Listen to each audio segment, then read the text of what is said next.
I think there are two really important things about Ben Uri. The first one is historical. It is, to me, a real sort of visual encapsulation of the history of Anglo-Jewry. And I just think its collection really embodies that. And that is such a vital chapter in British cultural history. So to see it in images by artists really from the 19th century, Simeon Solomon, right the way through Bomberg, Kossoff, Auerbach to now, is a fantastic resource. There's nothing like it in the world. Leading on from that, there is a sense in which the Jewish experience is now everybody's experience, the sort of global experience. Everybody comes from somewhere else. So I think sort of coming out of that history, one has an institution which is uniquely placed to discuss those issues of migration and identity and assimilation or not, and all those things which, we now live in a country where some enormous proportion of kids are born to non-British mothers. It's, it is the issue of the day.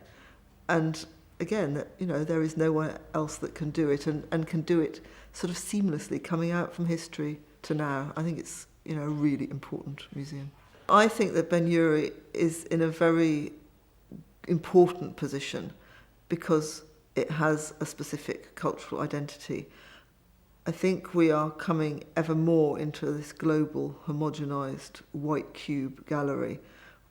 Galleries across the globe all look the same, and they tend to show things are quite similar. Conceptual group shows can be quite boring.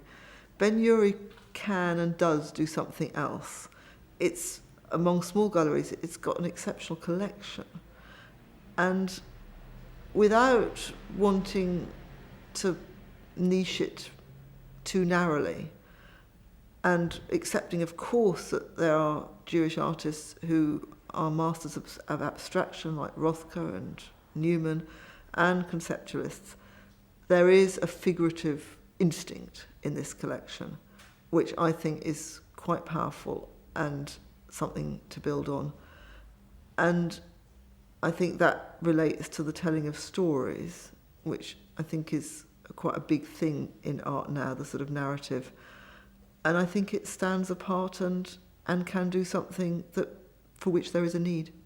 This art comes from all sorts of places. It, to me, shows what happens when you fuse different traditions. It, particularly that generation who came over in the 30s, they brought a new level of expressiveness. They brought exposure to movements like surrealism, constructivism, all these things. And you see how that fueled sort of native English art, if you like. That, to me, is a very powerful statement of what immigrants from anywhere will bring to this country. And indeed, that the immigrant experience is something that we are all close to now because we don't, we ought not to, and we don't think in national terms in that way. And I would love to see Ben Uri showing aspects of its collection with contemporary art, not just by Israeli artists, but by artists anywhere who have experienced that, not just ones who've come to this country, Arab ones, Palestinians, whatever. If any city needs a museum of art, identity and migration, it is London, because it is the most global, multicultural city with people flocking in from absolutely everywhere all over the world, and they all carry their stories. And as Jews have always been a people who come from somewhere else and bring something to the feast. And so with that as the bedrock, a museum which can build on its collection to tell that story in contemporary ways, I think is bringing something very important, a real sense of meaning and a sense of how art can carry narrative. I think the Anglo-Jewish story is a very positive story. It's a community which kept its identity and brought something incomparably valuable to the intellectual and artistic life of Britain. We wouldn't have British art as it is if we hadn't had those artists coming in the 30s. That is a very positive statement from both sides of the fence, if you like. We are not a country, for all that we have so many people coming from everywhere, we're not a country that is sorted out about multiculturalism. There's a lot of tensions, a lot of ambivalence, and that is being addressed. It's if you go to any contemporary Biennale of art now, those issues of identity, migration, oppression, they're all there, and they are the issue of the times. So for a museum which can use its collection to address that in a contemporary way, seems to me a real vital contribution. I think it is important for Ben Uri to reinvent itself, because the time capsule of its collection that time has passed. I'm aware, as I say Anglo-Jewry, what an old-fashioned term it now is. It's one that I grew up with, and it no longer makes sense in multicultural Britain. So it is, of course, important for it to reinvent, to look outward.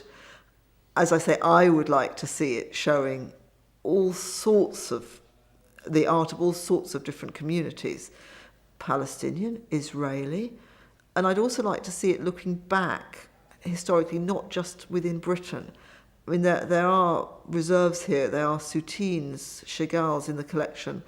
I'm not aware there's ever been a British show of Soutine. I mean, there seems to me opportunities for this museum, if it had a new space, to really launch itself as both as a environment which could produce exhibitions both contemporary and historical of a really unique nature.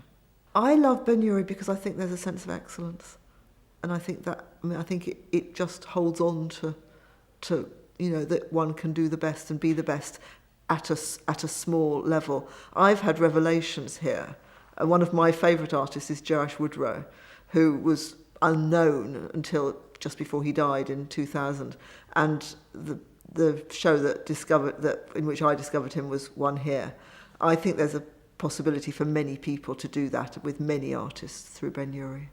I think it's in a very privileged position. It is mainstream. The stories as I say, Jewish experience has become mainstream experience, but it also can come in slightly from an angle, and that's very, very satisfying. It's a very nice position to be.